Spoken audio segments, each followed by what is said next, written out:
Received this letter today from Jeremy East. I believe it's the giveaway card.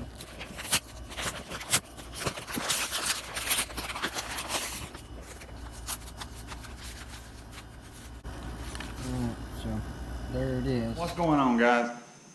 In this video right here, we want to talk about the very last episode of Season 11, Street Outlaws, the daily driver race. 2-hour special, and there was so much stuff to talk about. There's a lot of stuff that I'm sure you noticed, some stuff you may not have noticed, and I want to talk about it all right here. There was so much stuff that went on. There were so many Easter eggs in that episode.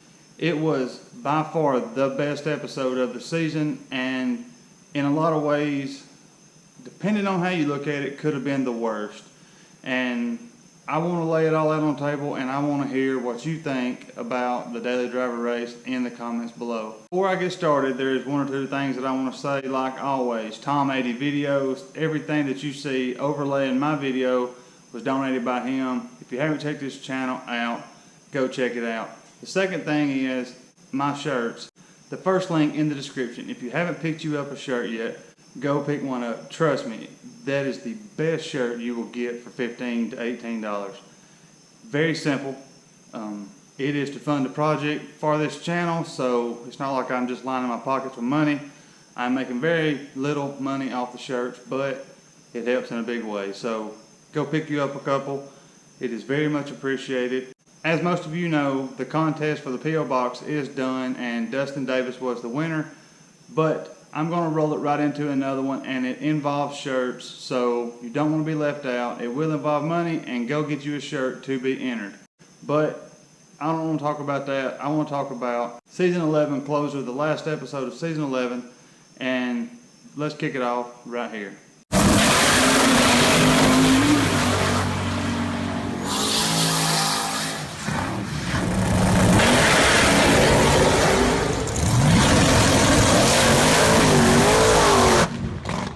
The first thing is Big Chief. Where was Big Chief? Caddy Jack.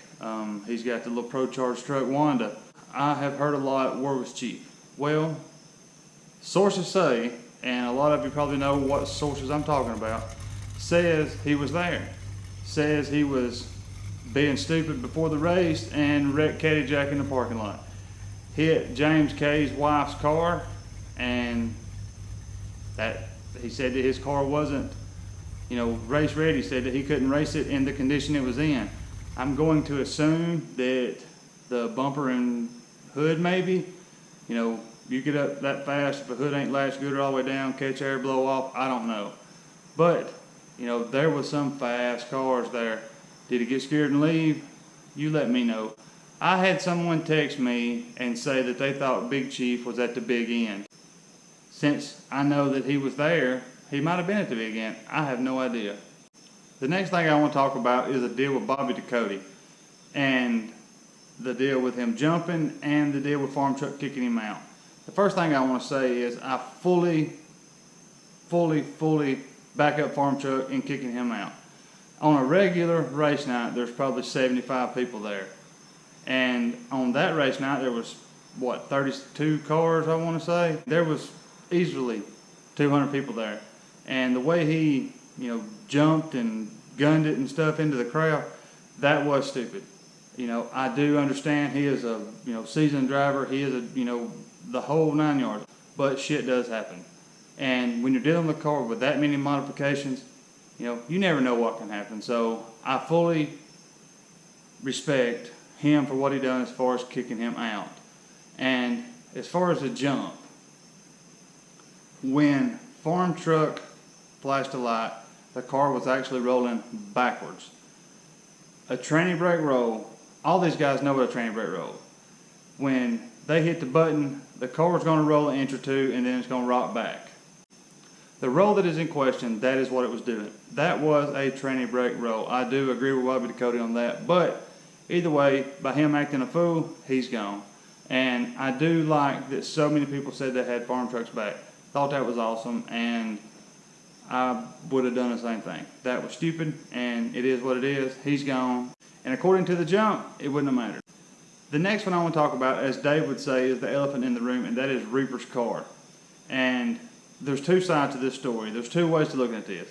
One way is you think, damn, can Reaper not do anything legal? Has he got to cheat at everything to, you know, have a chance? Or, you know, what's the guy thinking? Is he trying to get by with it? You know, is he playing the good guy, but he's the bad guy? You know, it's hard to figure it out. But, you know, Reaper, he goes live on Facebook 2 or 3 times a day. And immediately after that episode, he went live and started defending himself. And if what he said is true, and the more I've thought about it and tried to process it, you know, he would have had a grudge against Farm Truck if it would have been Farm Truck's decision. I do feel like that car is daily driven capable, or at least it could have made the 100-mile trip. I will say that. The car is no more of a race car than a lot of them that was there. And I don't know about the fuel. He says it was on E85 in the show. Agent says he smells race fuel. But I will tell you this, if a car has had race fuel in it before, it can be a long time down the road and you will get you know, ever so often you will get a little smell of race fuel. So if he did smell race fuel, with all the stuff that goes on at that place, you know, all the M5 that's got spilt and everything, you know, he might have smelled race fuel, or, you know, his brain told him that he was smelling race fuel. I don't know. The car of Reaper's is beautiful. I do feel like it would have made the 100-mile trip. He did not make that trip, so he should have been disqualified before he ever started. According to him, he drove the car from his shop to there because he didn't even have time to put it on a trailer. That's what he said. I don't know. He did have a double beadlock tire on the back. That is not DOT, that is not street legal. So when they kicked Reaper out, after he outrun Eric Bain, they brought Eric Bain back, he moved on, and that was the end of that. One thing that I noticed Farm Truck did to keep the night rolling was whatever gripes or bitches that come to light in the first round, he waited till the driver's meeting for the second round to bring them all up in front of everybody. And I feel like that is the best thing you could do. And, you know, it would be hard to do that on a list race night because there's not rounds. But I do feel like that was the best thing he could have done to, you know, not hide anything, to get it all out and open. Just let it be what it is. The next thing that I want to talk about, and to me this is probably one of the biggest things, and that is the cars. Not necessarily the cars, but very, very few of those cars belong to the ones that was driving them. And it was daily driver race. It was not my daily driver race, but I do feel like that it should have been their own cars. I do feel like they should have had to bring something of their own out there. If you go back and think about it, and I did get what I'm about to say from Reaper's live feed. You know, HPP, they have got to where they're there at every episode. You know, you see them blue shirts running around the crowd all over social media, HPP. They're tuning all of these guys' cars, setting them up, and they're there every race night. And according to what Reaper said, that all the cars that the mainstream guys was driving, you know, other than Sean and, you know, the Jeeper Sleeper, there was several of them that belonged to them. Some of the guys from Texas, that was their car. But all them twin turbo Mustangs belong to HPP. And I don't necessarily agree with them running those cars in that race. I just didn't necessarily like it. I did like that it brought a lot of, and basically all of the big name guys out into a car that we could, you know, when I say we, I mean you and I, could technically afford to build.